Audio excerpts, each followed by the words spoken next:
Hello there. So you want to know how you can simply go ahead and use the preview feature on your MacBook. This is going to be the only video that you'll ever need to watch on the internet. So with that being said, let's just get straight into the video. First things first, simply go ahead and open your Finder and then go ahead and locate a photo or video that you want to go ahead and preview. So for example, here is one right over here. If you didn't know, there is a shortcut to go ahead and preview, or if you don't know how to go ahead and do the shortcut, you can simply go ahead and click on right click on the image, go to open with, and then click on preview. As you can see, it's going to show you the preview of the image just like that.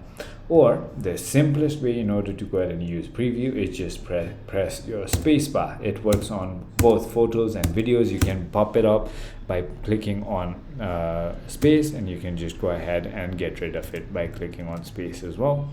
Or you can just go ahead and click on open preview right over here, and you can just play around what you want to do. So you can also crop it if you want to, rotate it if you want to. And yeah, I hope this video was helpful to you. If it was, hit that like button, and I'll see you on the next one.